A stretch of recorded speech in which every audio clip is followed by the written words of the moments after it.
नमस्कार, स्वागत आपका न्यूज 24 पर। मैं हूं प्रिंस लांबा। हरियाणा प्रदेश के अंदर राज्यसभा की खाली हुई एक सीट को लेकर चुनाव आयोग की तरफ से नोटिफिकेशन जारी कर दिया गया, यानी कि चुनाव आयोग ने तारीखों का ऐलान कर दिया और उसी के साथ भाजपा ने भी अपना उम्मीदवार लगभग तय कर दिया है, फाइनल कर दिया है। इसी मामले को लेकर आज विस्तार से चर्चा करेंगे। सबसे पहले आपको बता दें कि हरियाणा प्रदेश के अंदर इस बार जो विधानसभा चुनाव हुए उसमें राज्यसभा सांसद कृष्ण लाल पंवार को इसराना विधानसभा सीट से चुनावी मैदान में भाजपा की तरफ से उतारा गया। हालांकि उन्होंने चुनाव भी जीता और चुनाव जीतने के बाद वो हरियाणा सरकार के अंदर मंत्री भी बन गए, यानी कि नायब सैनिक के कैबिनेट में उनको जगह दे दी गई, जिसके चलते हरियाणा प्रदेश से एक राज्यसभा की सीट खाली हो गई। अब कृष्णलाल पंवार की जगह एक राज्यसभा सांसद बनाया जाना है, जिसको लेकर उपचुनाव होगा। और आपको बता दें कि चुनाव आयोग की तरफ से जो नोटिफिकेशन जारी किया गया है उसमें उपचुनाव की तारीख 20 दिसंबर जारी की गई है। इससे ठीक पहले 3 दिसंबर से लेकर 10 दिसंबर तक नामांकन की प्रक्रिया चलेगी और उसके बाद 20 दिसंबर को वोटिंग होगी।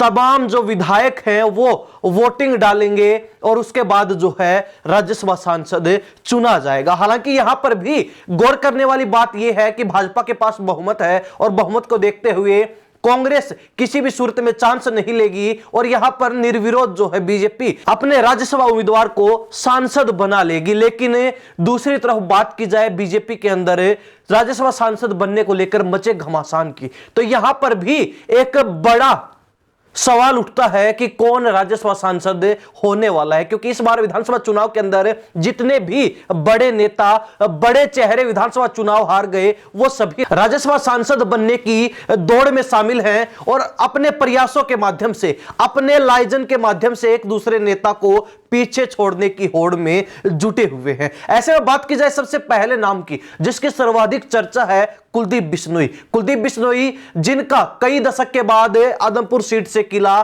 ढह गया है, यानी कि कुलदीप बिश्नोई के बेटे भव्य बिश्नोई जो इस बार विधानसभा चुनाव हार गए, कांग्रेस के प्रत्याशी ने उनको चुनावी मैदान में मात दे दी, पटकनी दे दी, जिसके बाद अब कुलदीप बिश्नोई अपनी सियासत को जीवित रखने के लिए, जिंदा रखने के लिए एक मौका चाहते हैं। कई मौकों के ऊपर भाजपा ने कुलदीप बिश्नोई को, बिश्नोई परिवार को नजरअंदाज किया, लेकिन अब बिश्नोई जो है आर पार के मूड में नजर आ रहे हैं। पहले शुरुआत से ही कुलदीप बिश्नोई का नाम चर्चा में रहा है और लगभग तय माना जा रहा था, लेकिन अब जिस तरीके से कुलदीप बिश्नोई की नाराजगी देखने को मिल रही है, बिश्नोई परिवार भाजपा के तमाम कार्यक्रमों से, संगठन की मीटिंगों से नदारद नजर आ रहा है, गायब नजर आ रहा है, तो उससे अंदाजा लगाया जा सकता है कि बिश्नोई को संकेत मिल चुका है, इशारा मिल चुका है कि उनको इस बार भी खुड्डे लाइन लगाने का काम भाजपा करने वाली है, जिसके चलते उन्होंने पहले ही नाराजगी जाहिर करते हुए अपना राजनीतिक इक्का चल दिया है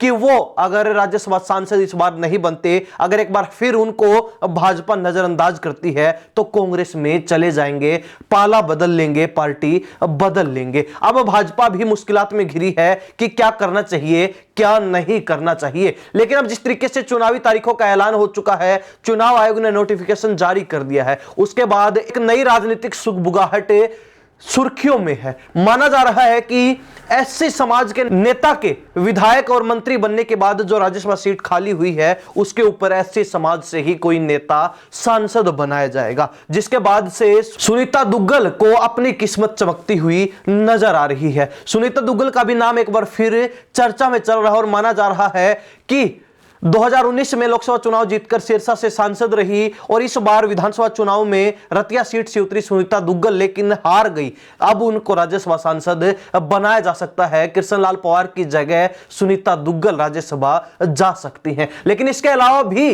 कई नाम चर्चा में हैं, जिसमें प्रमुखता से जो है कैप्टन अभिमन्यु का नाम भी लिया जा रहा है, जो लगातार दूसरा चुनाव नारनौल सीट से हार गए। ओम प्रकाश धनखड़ का नाम भी चर्चा में है, जो लगातार दूसरा चुनाव बादली सीट से हारे हैं। हालांकि हरियाणा प्रदेश में प्रदेश अध्यक्ष के पद पर भी थे, जहां से उनको मुक्त करके केंद्रीय नेतृत्व में भेज दिया गया, महासचिव बना दिया गया पार्टी का। लेकिन अब जो है वो भी राज्यसभा के माध्यम से चुनावी हार का बदला लेते हुए और अपनी राजनीति को एक नया टर्न, एक नया मोड़ देना चाहते हैं, अपनी राजनीति को एक नई शुरुआत देना चाहते हैं। हालांकि माना जा रहा है कि पिछली 2 राज्यसभा सीटों के ऊपर लगातार 2 जाट नेताओं को मौका दिया गया। पहले सुभाष बराला को राज्यसभा भेजा गया, उसके बाद जब दूसरी बार राज्यसभा सीट खाली हुई तो वहां पर किरण चौधरी को राज्यसभा भेजा गया। तो इस बार जाट नेता का राज्यसभा पहुंचने का चांस बेहद कम नजर आ रहा है।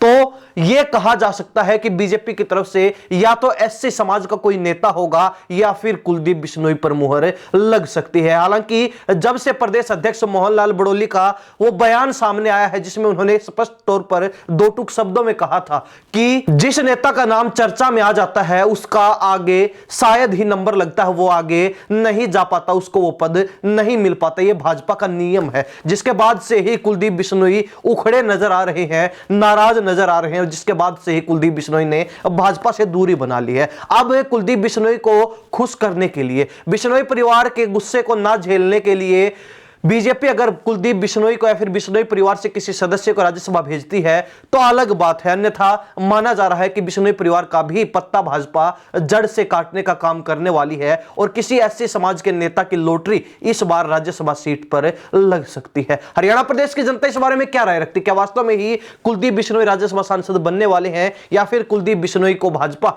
ठिकाने लगाने का मन बना चुकी है और उनके स्थान पर किसी ऐसे समाज के नेता का दांव लग सकता है, या फिर यूं कहें कि सुनीता दुग्गल भी राज्यसभा सांसद बन सकती है? अपनी प्रतिक्रिया कमेंट के माध्यम से जरूर दे दीजिए। इन्हीं सब बातों के साथ मैं प्रिंस लांबा, हरियाणा न्यूज़ 24। नमस्कार, जय हिंद।